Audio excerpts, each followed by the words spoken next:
Meet me at the Musial with Alan and Daniel. We'll talk about the Cardinals all night long.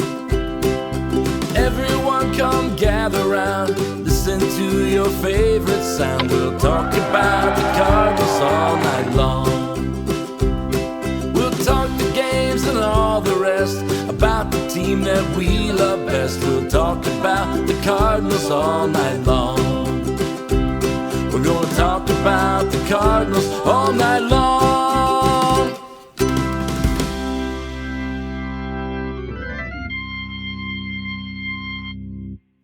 Good evening and welcome into another edition of Meet Me at Musial. I'm your host, Daniel Shoptaw at C70. No Alan Medlock again tonight. They're getting ready for the beginning of the season. It starts February 20th down there in Tulsa. So we are joined by the legend that is Katie Wu from at The Athletic, Katie J. Wu on Twitter. How are you tonight, Katie? Well, legend might be a little strong, but I'm very glad to be joining you for, what seems like our annual podcast recording, and slowly but surely getting excited for this Cardinal season that my calendar is reminding me is starting very, very soon. I think legend is completely accurate when you are the first person to join Cardinals Gift in the Twitter Hall of Fame. 3 years running, you've won the competition, if you want to call it that, for top cards on Twitter. I think that counts. I will take it. I'm certainly very appreciative, so thank you. And I texted Cardinals gifts, which for the longest time I called him Cardinals GIFs until he very strongly reprimanded me. And I was like, you got company, just kind of messing around. But yeah, it's really nice to have that kind of fan reception on Twitter, especially when there wasn't, if you stuck with me in the 2023 season, I think you deserve an award as well, because it's difficult to be in such a negative place online, and not even, with the interaction of the fans or anything. It was just a really negative season. Not a lot of funny tweets coming out of my account. So if you stuck with me, I appreciate it. Yeah, last year we sat here and we talked about the fact that you had never had a normal season. That you came in at the end of COVID, and then you had the work stoppage, and we looked at the calendar. We said this is going to be your first normal season, and it was from the calendar's point of view, but obviously was not from a Cardinal point of view. How difficult was it for you just covering this that was so out of the ordinary? What I'm slowly learning is that there is no normal season in baseball. I will give the Cardinals credit, and since I joined the beat in 2021, they've managed to put together a dramatic season, in different ways, obviously, but they really commit to doing things as big as possible. Yeah, 2023 was difficult, and not necessarily in the way that, covering 91 losses from a fan's perspective might seem. Really, at the end of the day, wins and losses are wins and losses, and you're paid to cover them as such. It was looking at this team in April, and I remember they went on what turned into be a horrific 3-city road trip to the West Coast. They did Seattle, San Francisco, and Los Angeles.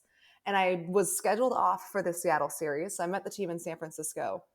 And when they were leaving San Francisco, I thought to myself, I don't think I'm covering a good baseball team this year. Something is wrong. And the challenge in doing that is it's such a long season, and no one in that clubhouse had really started to panic yet. There were a couple players that were like, I don't know if we really have this all figured out. But it was balancing what we were all seeing as observers of the game, whether you're a media, fan, whatever, and knowing that this probably wasn't a very good baseball team, and having to still write what was going on in the clubhouse, because they hadn't, of course, accepted that they weren't a good baseball team yet. Right. So that was a little challenging. And,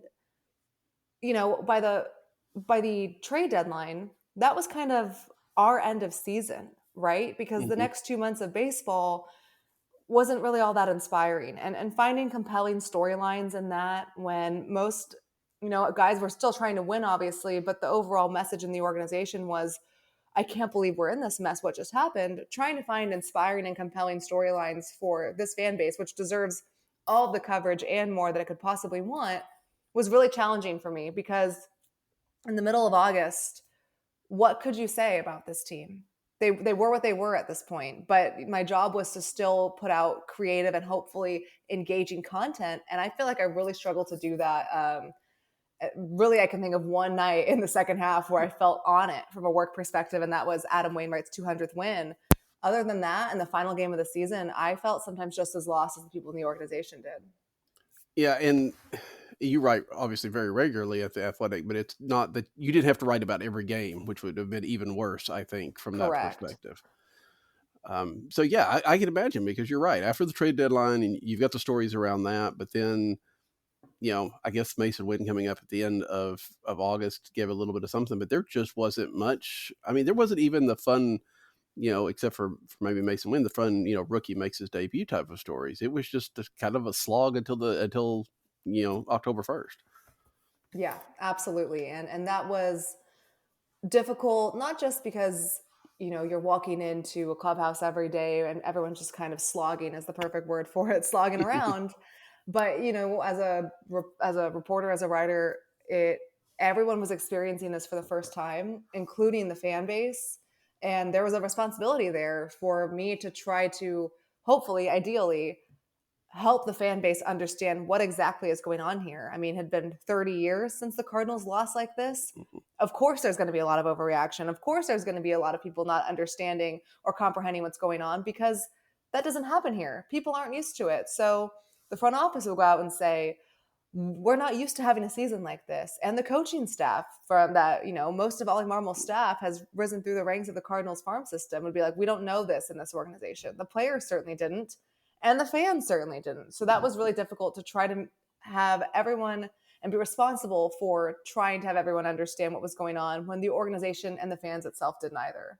Yeah, I mean, I figure the Athletic, your readership, all that kind of skews a little bit younger, and so there are people that literally didn't know what this was about. They hadn't been around long enough to remember a season like that. Unfortunately, I do, but so that made it even more so, because again, after 20 something years of Cardinal baseball, this is almost like a birthright, right? And this is we're going to be in October, and or at least challenging for it, and that has to be happening. And why is this not happening? And I mean, you're right. Twitter's not a great place to be sometimes, even when things are going well. So I can't imagine, some of the responses you got in a season like that.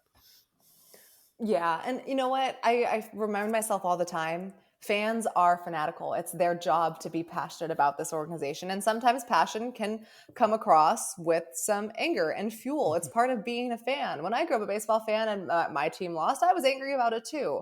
So I just try not to take anything personally. There's a lot of good on social media, on Twitter. I mean, I don't think I have nearly as strong as a following without Twitter. So I try to focus on the positive relationships and the good things that app has brought me.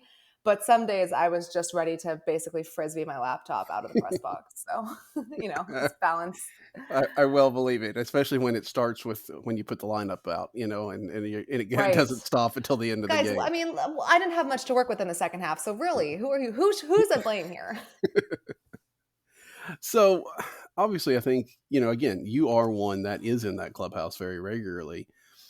We're here a lot coming from John Mozeliak and others in the last little bit about the leadership void, maybe, or at least somewhat lack of, in the clubhouse last year. Was that something that you saw in real time, or is it kind of something that you maybe understood in retrospect? I would say a little bit of both. The first half was so interesting because no one knew how to handle losing in that degree, Mm. and it wasn't necessarily a lack of leadership. It was a lack of a resonating voice because everyone was experiencing it differently. So I went on 101 ESPN last week, and I was talking about the different types of veteran leadership. So Paul Goldschmidt, one of the most respected players in the game, he leads by example. When Paul Goldschmidt walks in, you want to be on time, you want to be prepared, you're always listening if he's giving advice. He just leads by his presence. Mhm. Nolan Arenado, you see how passionate he is on the field, how much he cares, how much he wants to win, all the extra work he puts in off the field. I mean, this dude takes batting practice after games sometimes. And that's how he leads. He leads by how he plays. And for a long time, the Cardinals had Albert Pujols, and then they didn't, and now they had him again. Mm-hmm. And then for a very long time, they had Yadier Molina and Adam Wainwright to kind of set that tone. So there's also a difference, though, when you are a player like Adam Wainwright, who started the year hurt and then was also struggling to perform in his own way. So I think all of those, it wasn't like they didn't have a leader or that these people in the clubhouse, these men weren't good leaders. They just didn't have a cohesive connection where everyone could get on board because everyone was dealing with different things. You know, Adam Wainwright did not have a good year. Nolan Arenado did not have a good year. Wilson Contreras is the new guy and then got benched for, you know, arguably justifiably or not. So they didn't have a voice that could just be like, hey, this needs to stop. And it shouldn't really be up to Paul Goldschmidt to take an entire clubhouse and motivate them on top of being one of the only players that was producing on the field. So I saw it then, and I didn't really connect for me until I started having off-season conversations with players about how much they wanted more veteran leadership so they could kind of split the role. So think of it as like a newspaper. You have one main editor, but you also have editors of every single section. That can be like a clubhouse too. So you have the pitchers who are like their own separate team, and you have the leader of the rotation, and you have the leader of the bullpen, and then you have the leader of the position players, and you have the veteran that's been there, done that, maybe on the back end of his career, but everyone respects because of what he's accomplished in the organization. That's like a Matt Carpenter role, for example. That's the kind of leadership that the Cardinals were lacking. Structured leadership. It's not that they don't have leaders. It's not that Paul Goldschmidt and Nolan Arenado don't care about the team. It's they just needed a more structured clubhouse, and I do think they have that. How much, and you just wrote about Ollie Marmol in your last article. I know a lot of people want to give him a lot of the blame for any kind of leadership gap, but there's a difference between it coming from the coaching staff and coming from the peers, right? Oh my gosh, I'm so glad you brought this up. Yes. There's a disconnect, and maybe this needs to be written about more clearly. Maybe this is something I can, bring to life, hopefully. A major league clubhouse is not like the clubhouse of a high school or college team. The manager is not in there every day like, let's go, guys. Come on, let's get it. Let's have a great day. You think Tony La Russa was doing that? No. Okay, do you think Skip Schumacher's doing that in Miami? No. You think about all these good managers, Bruce Bochy, Dusty Baker. They're not coming in there and hyping you up like you would expect the varsity coach of a high school baseball team to do. The manager's job is to manage the product on the field and get as much as he can out of his players. And you can argue back and forth if Ollie Marmol has met your expectations in that regard or not. That's totally fair. It's the player's job to manage what's in the clubhouse. I'll tell you guys right now, if Ollie Marmol went into that clubhouse and tried to hold people accountable and say, try to do the leadership thing, try to do the veteran thing, it would not work. They would turn on him. He has the respect of those guys in the clubhouse because he leaves them to be. It's the veteran's job to manage the clubhouse. It's the manager's job to manage on the field.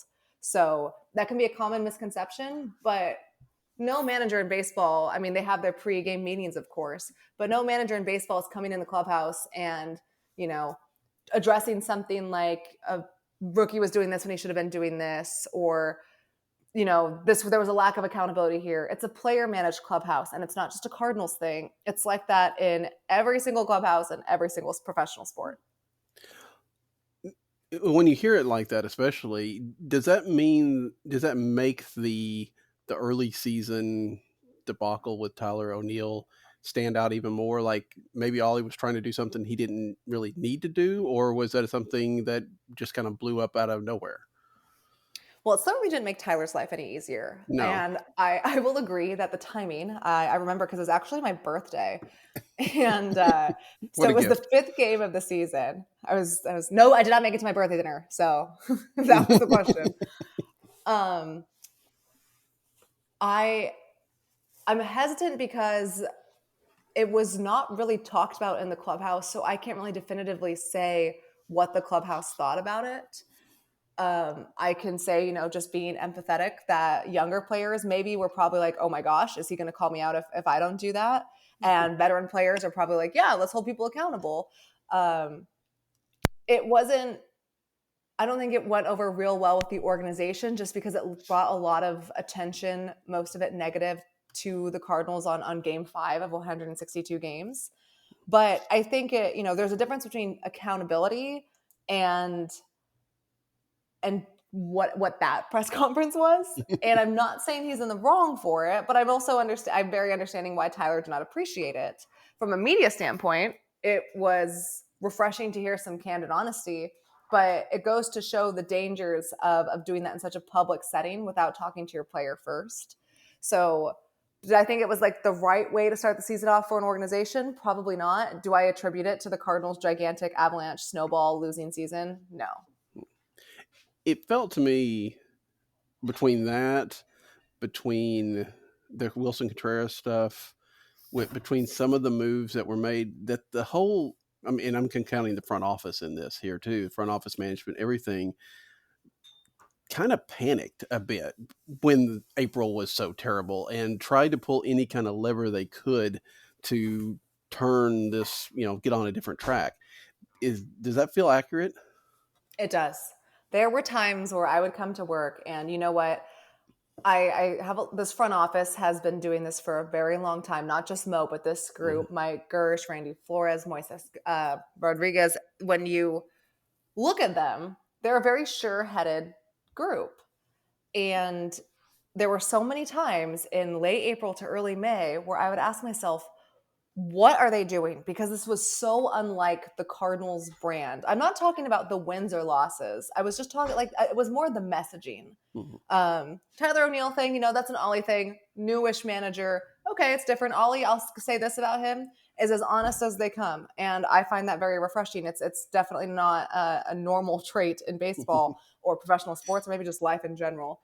But the front office messaging, starting with the Jordan Walker demotion, and then there was the Contreras debacle, one that John Mozeliak has admitted, didn't handle that one the best, where it just kind of seemed like they were, like we talked about earlier in the podcast, scrambling to figure out what to do because they didn't know. And it was so unlike the Cardinals, who are sure-headed and sometimes arrogant in the way that they do things because they've earned the right to be. When you've never, up until 2023, had a losing season in your tenure, I understand acting a certain way. And then everything blew up in their faces and they had no idea what to do. And it seemed like each time they had an idea on how to fix the problem, they actually made the problem worse. And I can relate to that very well. But professional sports is probably not the way to do that, especially when you are facing so much scrutiny as the Cardinals do as, a very winning franchise. So to me, 100%, April and May, I did not recognize the Cardinals on the field. I did not recognize the Cardinals off the field. And the whole organization just felt like one big, what the heck are you doing? Was this probably the first year that when you got to the end of the season, you kind of breathed a sigh of relief that it was over? And you didn't have to try to figure out what else to write about?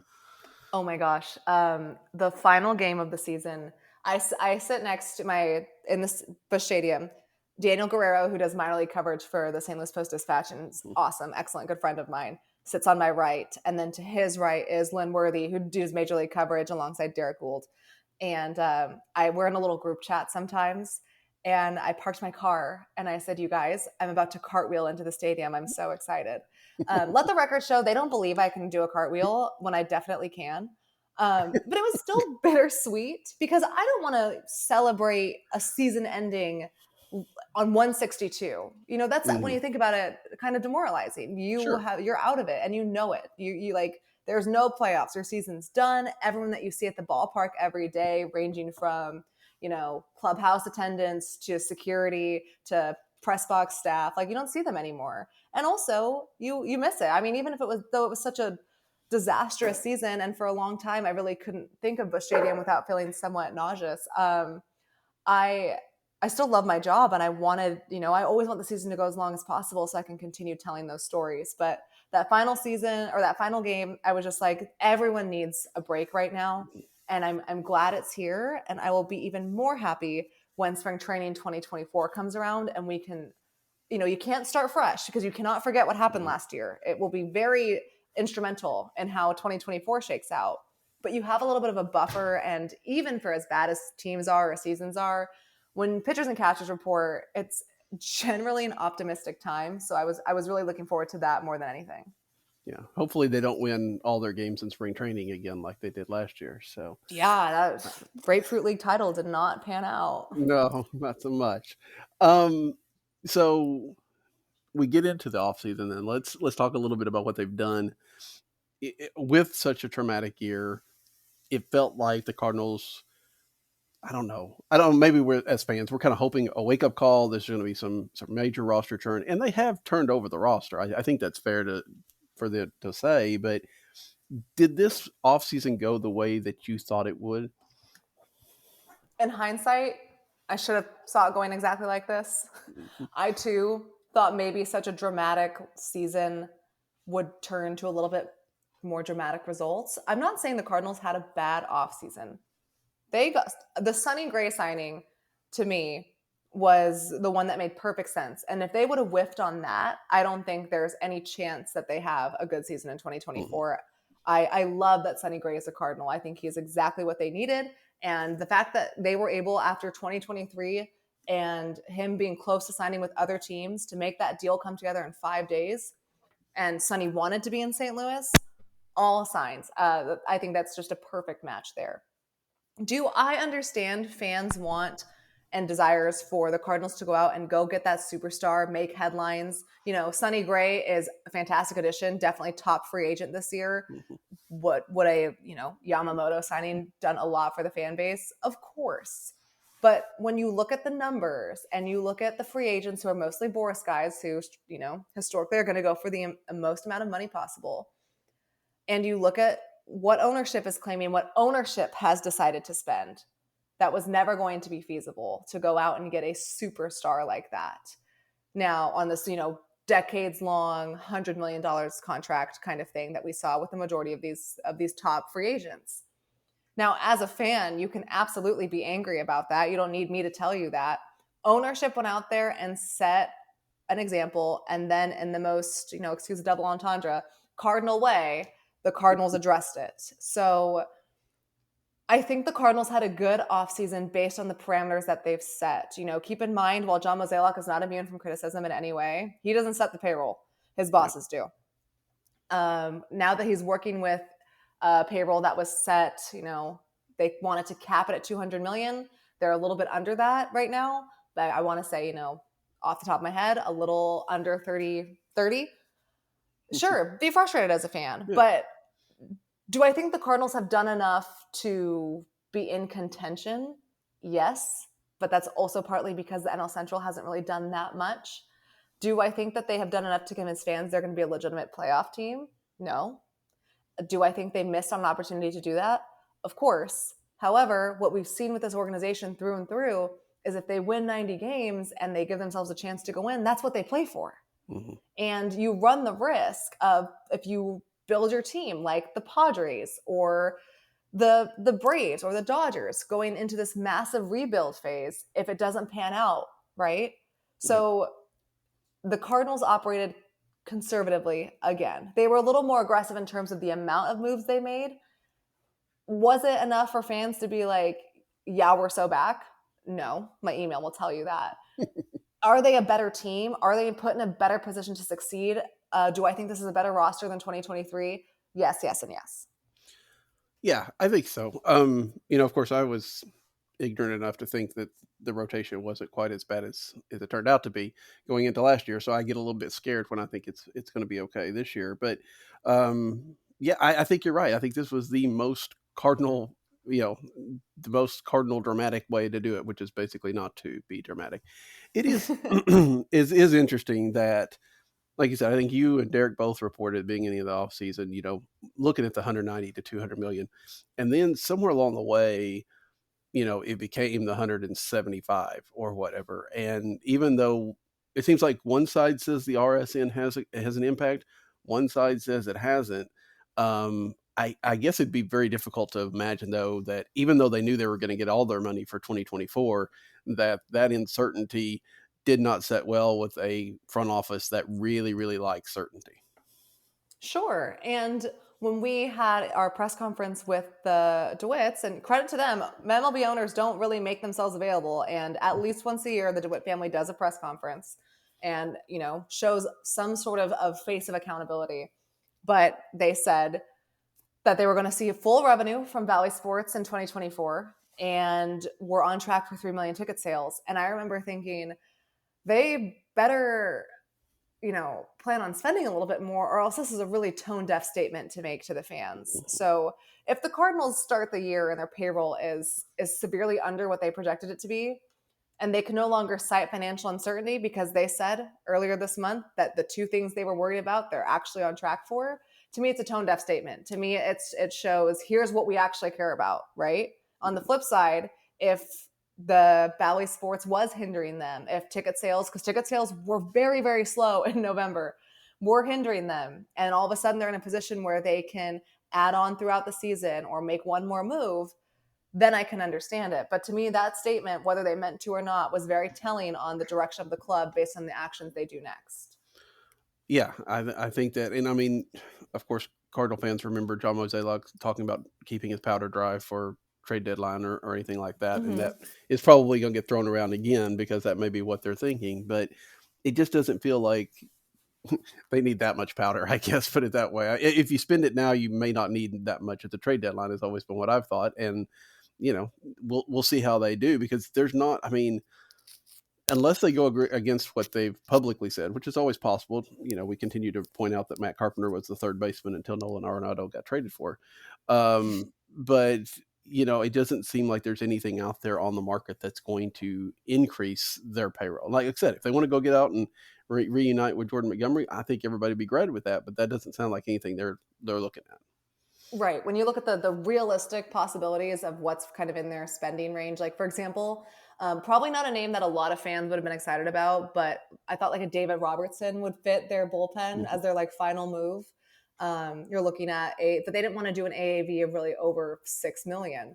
So are you really going to like move the needle with the remaining names at this point left on the free agent market? Probably not. Would it make sense to kind of hold pat and wait until the trade deadline and see what your team looks like? I can hear that argument, sure. But in terms of, again, it goes back to like, did the Cardinals do enough to ensure the fans that, that last season should have been an anomaly and they care? Because I can tell you firsthand, it was like the torture chamber in the Cardinals organization last year. They really did not have a good time. So of course they care about fixing it.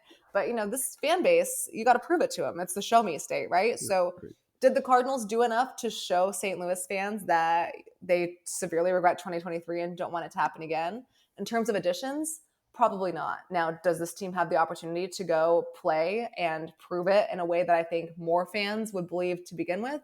Sure. And that's exactly what they're aiming to do. Note, the schedule does not do them any favors. Tough draw in April, and their work is definitely cut out for them. But I can understand why some fans are optimistic and why some fans are not. And I think the only way you're really going to solve that discourse is to just see how the games play out. Yeah, I mean, that's all you can do. But you also, excuse me, there are injuries are going to play a role. And that just depends on which person gets injured, right? I mean, you don't want anybody to, but if Sonny Gray goes out and you're looking at the rest of this rotation, you start looking at 2023 again, not to that extent. Well, it might be to that extent. I'm hoping not.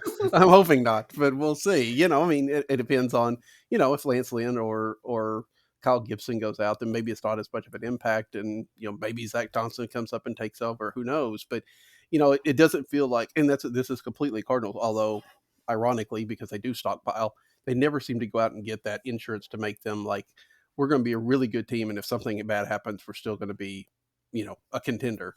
They don't ever seem to want to pay that kind of insurance. No, and that's such a good point, because there was a time in the early part of the offseason, right after the Cardinals had signed Sonny Gray as their third starter, where one of the theories that I heard was that, from people in baseball, so don't want to be like, this was a legitimate theory going around about the Cardinals, was that they could go and get one more starter and turn Steven Matz into that hybrid role. That's why the rumor that Steven Matz on the trade block was so completely false. Never once. And to me, I was like, that would be really, really smart, because what's the worst that happens? You have 6 serviceable starters before opening day. Have the Cardinals had that ever? Certainly not in my tenure. So I thought maybe that would be something that they could pursue. And I know that they checked around on the starting pitching market, but it ultimately just became such a high price. I mean, look at the White Sox. They didn't trade Dylan Cease because they're asking for so much. Teams are balking at it. So I thought maybe that would have been a good route for them, just because you don't, unfortunately, ever get a team with 5 starters that makes all 30 of their starts each. And some insurance would be really good. This is not to suggest that Zach Thompson isn't capable or Matthew Liberatore isn't capable, but you don't want to have to overly rely on your young talent to perform. I mean, that's the exact mistake the Cardinals made in 2023, and they've admitted it. They were overly reliant on young talent. And I get it. The core of the Cardinals position playing group is incredibly talented, and there's plenty of reason to be excited about these players. But they are so young and so inexperienced that they don't have anything to draw on when things start to spiral. And we saw that in 2023. So I thought maybe that would have been a good way for the Cardinals to go to make sure they had some veteran insurance depth. They clearly thought otherwise. And, we're going to get to pitchers and catchers in a couple weeks from now and see where it goes. You mentioned Yamamoto earlier, and obviously that market got fairly insane for a guy that has not yet pitched in the major leagues. But before, when you come to the end of last season and starting into the winter, the Cardinals were at least tied to somewhat to him. Do you think there's ever anything to that? Or maybe that there was something to that, and it just kind of got out of hand on him? It got out of hand just because of the desire, because the Cardinals could, if they wanted to spend the money, at least before it went completely crazy, they could do it, right? But it was never, there's a difference between checking in and seriously pursuing. And when you have multiple Cardinal-based writers saying they're checking in on Yamamoto, that's what they are. They're checking in on the market. Is there something we can afford? Every team should have been checking in on Yamamoto to see if that was something they could afford.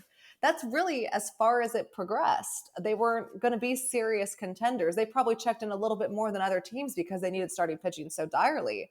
But, if your local beat writers, which, I know we're all technically competitors, but if your local beat writers are all reporting the same thing, it's probably true. And it was all they've done really is check in. They have interest. Of course they have interest. It probably got also a little blown out because our beloved Lars Nootbaar is such good friends with him. And that's a logical string to tie between those two. And I know Lars was pushing for it, but those decisions are so far beyond who you're friends with on a team. So I do think it was blown out of proportion a little bit. But I think the majority of the fan base kind of knew it wasn't going to happen. Yeah. It felt like an opportunity to, stake a claim for the future, which we've talked about with when Bryce Harper was available and other things, that finding that young talent and locking them up, and then, maybe using that in that you might not have. Because, I mean, a player coming over normally like that, the Cardinals wouldn't have even had an option, I don't think.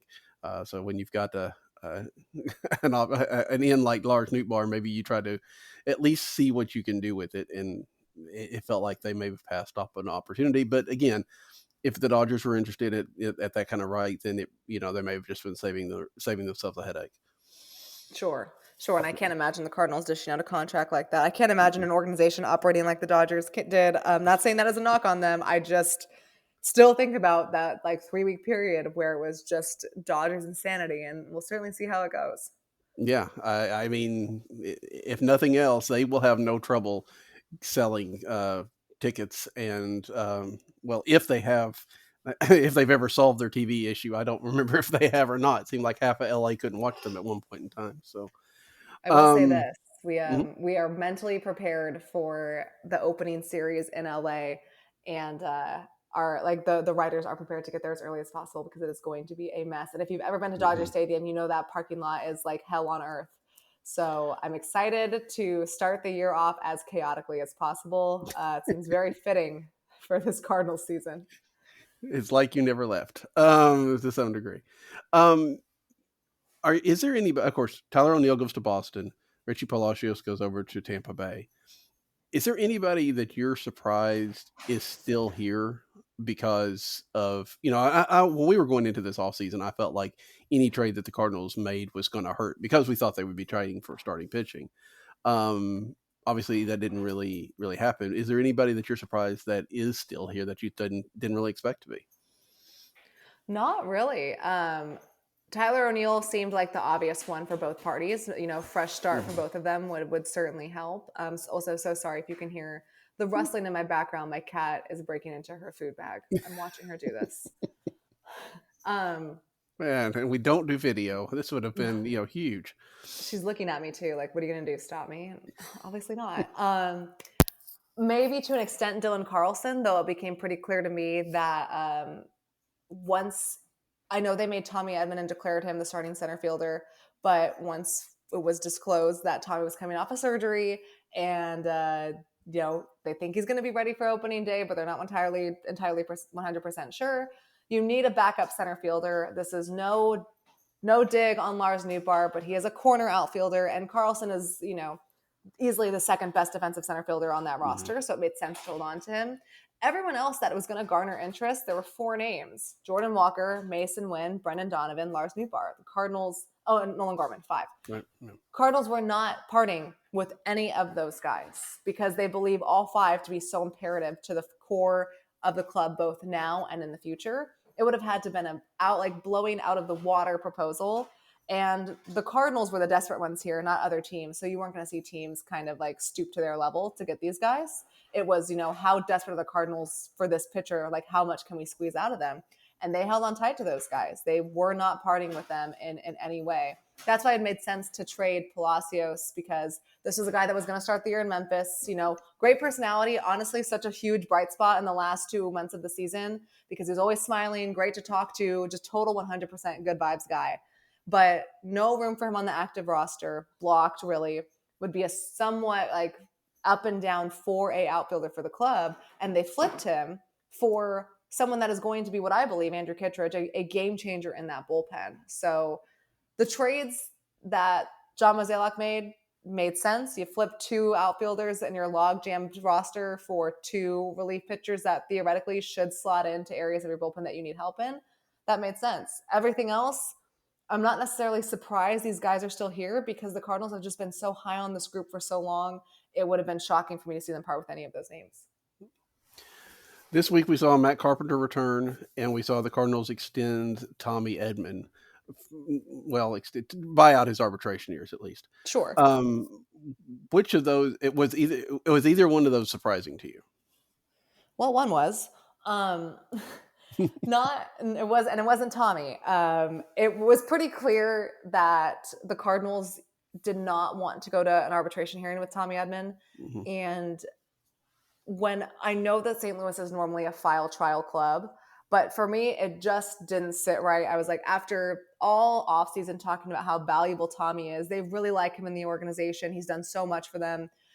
I don't really think they're going to trial over $450,000. There is probably a very Cardinals deal to get this extension, if you will, this deal done to carry him through arbitration. We saw them do that with Giovanni Gallegos. We saw them do it with Paul DeYoung, guys that really deserved it at the time.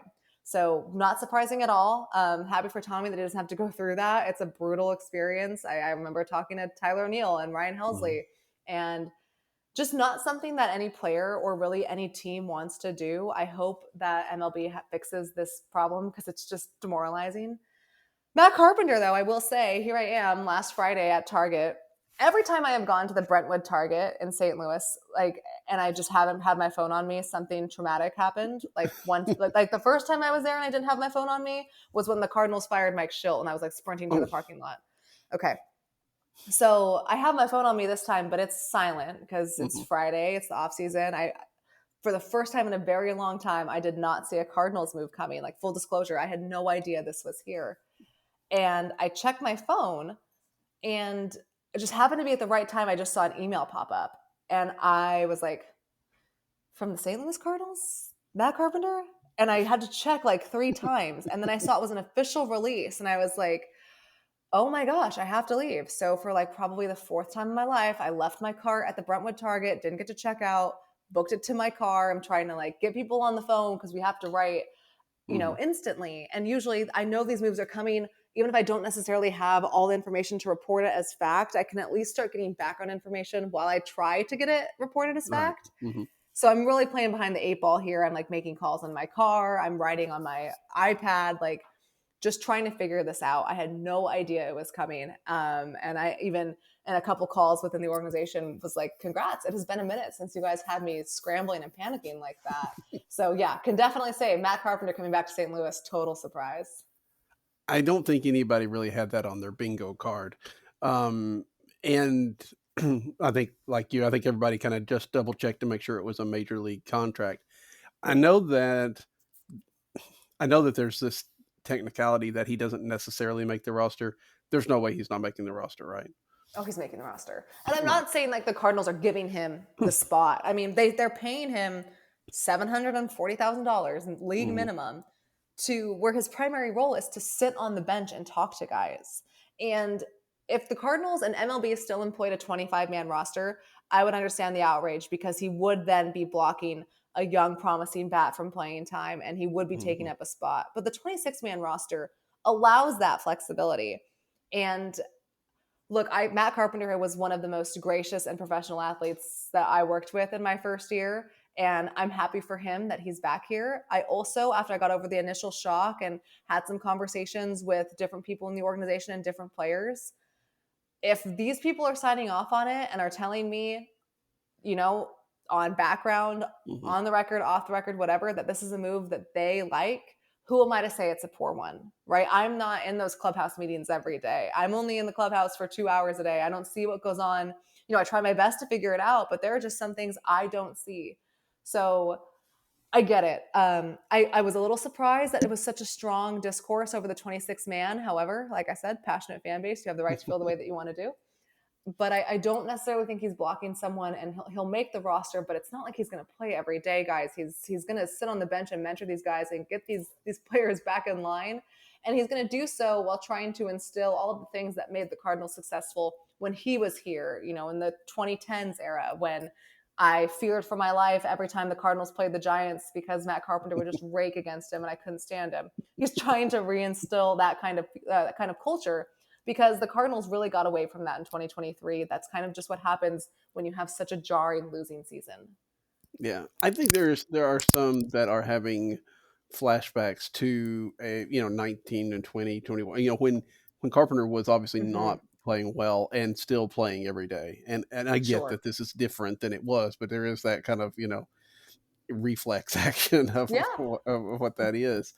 totally Um get it. I wrote about this a little bit at the Substack because I was just, speculating, but obviously this is different than when they brought Albert back, right? And it's different than the presence that Yachty and Wainwright have because he's just not at that level. He's a very good Mm-hmm. player that has a connection to the Cardinals. But I wondered, especially with these new guys, the young guys coming up, how much impact we'll have. But it sounds like they think he's going to have quite a bit of impact, even though he's not, a legend or anything of that nature. Right, but he's a legend in the Cardinals organization, and I totally get Right. what you're saying. Like, no, Hmm. his playing career does not obviously stack up to like a Yadier Molina or an Albert Pujols, but he's so respected there. And I mean, his Zoom press conference, the things that he's saying, those weren't just made up to sound good. He like is genuinely excited about helping these young players. And Matt Carpenter like bleeds Cardinal red. He would watch these Cardinals games while he was in the Yankees clubhouse. He'd be checking the score. Did the Cardinals win? Like he cares so much about this organization, and that to me says everything because when you're this passionate about something, when you care so strongly about an organization like he does, you your work embodies that, and he can set that example and instill in this next generation of what I believe is going to be a very talented Cardinals core, like what it means to care about the place that you work and the team that you represent as deeply as I do and as deeply as Yadier Molina did and Albert Pujols and Adam Wainwright. I think he's the perfect guy for the role that the Cardinals believed they needed to fill. We talked about Tommy Edman and his contract situation. Paul Goldschmidt comes into this year as a free agent, and the front office seems to be indicating that they're not going to do the spring contract extension that's almost traditional at this point. I guess I got that out of the way with Tommy. Um, is that a little bit of a surprise? Because it feels like, I mean, I get that last year created a whole lot of havoc of everything, but Paul Goldschmidt feels like a guy that the Cardinals would want to be here until he retires. Yeah, and I hear what you're saying. I do because they definitely made Mhm. it sound that way. I still think that extension gets done in spring. But you are right. It does seem like every spring they have one of those extensions. Because I do believe the Cardinals don't think they're going to lose, especially in the way that they did last year. And Paul wants to be in St. Louis too. Like, I don't really think him and Nolan really want to leave. Obviously they want to win, and for that's going to dictate a lot of factors. But they could have waived their no trade clauses last year, and especially Paul, because he would have been the perfect rental, right? You got a season Right. and a half and see what he could do. But I would be a little surprised if going into opening day they hadn't locked him up. I think they're going to make every effort to try to do so. I also understand the reasoning for not, but when you're Paul Goldschmidt and you do what you do for this organization and both sides are open to an extension, for me it just doesn't seem like a very Cardinal thing to draw it out and make him wait, especially if both sides want him to be in St. Louis, which it sounds like they do. Yeah. And it's very reminiscent of when they traded for him and they said, they were going to let him get comfortable and they weren't going to sign him to an extension until, they talk about it, mid-season or whatever the case may be. And he signed an extension before spring training was over. So Yeah. you just never know. You just never, with this organization, you truly never know. Yeah. So we are getting within 3 weeks of spring training. When do you head down and what are you looking for when you get there? Well, I need to really learn how to read a calendar because I booked my flight for Super Bowl Sunday. So if the Niners make the Super Bowl, I will be changing that flight, or at least going earlier. I will be there February 11th. Most players, coaches will get there February 12th. I know the Cardinals have their first big all staff meeting on February 12th, and pitchers and catchers officially report on February 14th. Usually they're there, 2 or 3 days beforehand. So if you're absolutely counting down the days for when you can expect baseball activities to pick up, February 12th is your unofficial date, and then February 14th, it's all systems go. Let's get it for your 2020 or for season 2024. But I don't know. I love spring training because it's just so simple. I don't know if you've ever been out to the Jupiter complex, but they have their backfields, and it's like a glorified Little League setup in the way that people can just sit on these metal bleachers that you did in high school and watch up close these professional athletes taking drills. And you really see all of the simple things that turn into a big, complex major league roster being broken down like you're at T-ball camp. And it's so much fun for me. We get to sit in the dugouts. And when I say dugouts, it's literally like a rec field dugout. It's a chain link fence and these steel benches. And they have all these net set up so no one gets hit by balls. Still happens though. You got to be on your toes.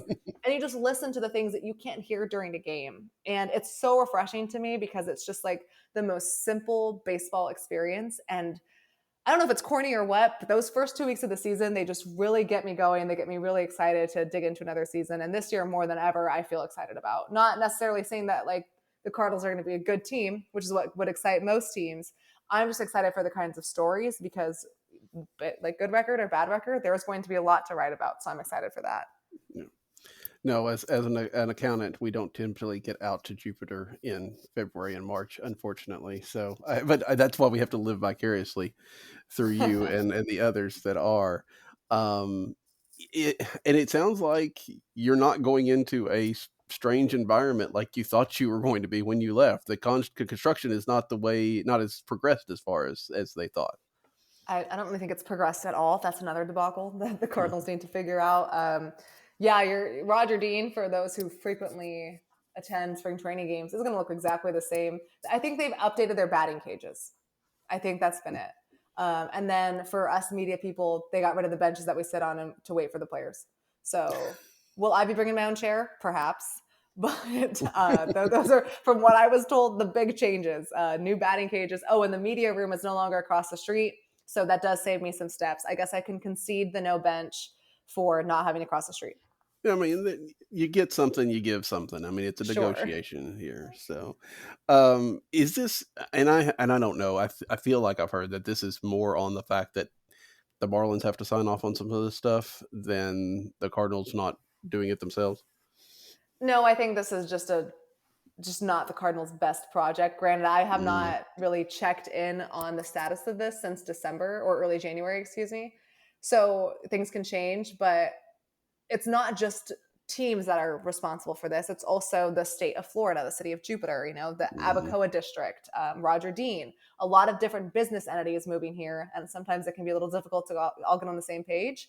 And sometimes, like in this project, it can be a lot difficult. So not quite sure if it can be totally Cardinals, but I mean, certainly they share some blame here, but there are a lot of moving parts onto why this project is taking so long. And it sounds like their big overhaul of Roger Dean might be scaled back a little bit. They're certainly going to upgrade it, but I don't think it's going to be nearly what we thought and what was originally proposed. I mean, I know that John Mozeliak was talking about the pitching lab, I want to say 5-6 years ago with the bloggers in their, annual trip up to St. Louis, and it still really hasn't taken off. And so, yeah, I mean, there are hurdles, there are obstacles, but it also feels like, and I'm sure Mo is like, why can't we get this done? Yeah, maybe that's a safe assumption. I'm sure he's asking a lot of why questions this winter. Is there anybody you're looking forward to seeing particularly? I thought it was very interesting, some of the stuff that came out of Winter Warm Up about Brendan Donovan taking on that some of that leadership role that we've been talking about this whole time about, even though he's not the grizzled veteran, obviously he's still trying to, maybe infuse a little bit of maybe a new version of Cardinal way to some degree. Is that something you look for? Is there, Mason Wynn? I know it's going to be very exciting. Lots of fun things to look for, I guess. Yeah, very stoic and encouraging Brendan Donovan performance at Winter Warm-Up. That's a guy that I am very high on in terms of his ability and also in terms of the way he carries himself. Just to me, he's like what we talked about with Matt Carpenter, like the new generation. I think he can be that name in the new generation of Cardinals players because he plays like a Cardinal. He's gritty, he's smart with his base running. He's tactical. This dude played with one arm for like 3 weeks and was finally like when they said they were going to sell and that they were going to boot the next 2 months. Then he was like, okay, fine, I'll get the surgery. But I'm really excited to see what kind of steps he takes because I think it can be a breakout year for him. I think he is more determined than ever. And if there's any good thing about an injury, it's that it allows a player to get hungry and work for something. And I think we saw that in Donovan's press conferences and what he was saying at Winter Warm-Up. That dude is hungry. Maybe not as hungry, though, as Nolan Arenado. I am very excited to see I don't want to, I think Nolan was embarrassed in 2023. Team-wise, personal-wise, mental-wise, nothing went well for him. Got the chance to do a Q&A with him since he wasn't there for Winter Warm-Up, where he was just kind of talking about, how frustrating 2023 was and all the things he had to learn and how it wore on him in all ways. I'm excited to see how he responds from arguably his worst season. And I think Lars Newbar said it. A motivated Nolan is a scary Nolan. And if you have a scary Nolan Arenado on your team, I'm already feeling so much better about the state of a team when that happens. So that's who I'm looking forward to see. I just kind of feel like it's going to be a big year for him because a player of Nolan's elite caliber doesn't post back-to-back seasons like he did in 2023. He just doesn't. So I'm excited to see what that looks like. It's probably, I'm guessing adding to his frustration was he kind of thought he'd left this behind, right? I mean, he is one of the few that had been through seasons like this, although not that they were ever expected to be managed. So that was a little bit different, but he came to St. Louis to get away from that, and it kind of followed him. Right, exactly. And he's like, again, I came here for a reason. I thought I got out of it. I spent 8 years dealing with this, and now I'm doing it again, and it hurts almost even more because I didn't see it coming. In Colorado, he saw it coming, right? That's what you signed up for. He didn't sign up for that here, and I think it caught him off guard. And granted, nobody did. Contreras didn't, right? Right. These guys coming up, no one signed up for that, but it happens. You learn from it. And just in my early conversations with Nolan in January, I'm eager to see what that looks like in spring training this year. Yeah, I think you're right. I mean, it's very the only downside is he feels like a guy that puts a lot of pressure on himself. Like he knows he has to be better, and sometimes that can, kind of be that perpetual cycle, right? Yeah, and I think that's what he alluded to in that QA story was that he got caught up in that, and it's difficult when you are one of the top players in the sport to kind of take a step back and be like, it's okay, I don't have to be responsible for everything because these guys like Nolan and like Paul are just not wired that way. So it's a tough thing to deal with for sure. Absolutely. Well, I have taken enough of your time here on a Friday afternoon, so I appreciate you joining me as always, and we look forward to reading you throughout the spring and hopefully for a much better season. Oh no, this was great. I love coming on this podcast. Thank you so much for having me. And yeah, we'll be right back to it in just about 3 weeks. I'm very much looking forward to it. Should be fun. All right. Well, next week we'll have Ben Clemens on joining us from Fangraphs. But until then, for Katie, I'm Daniel. Good night. In the air to right center. Back at the wall. It is off the base of the wall.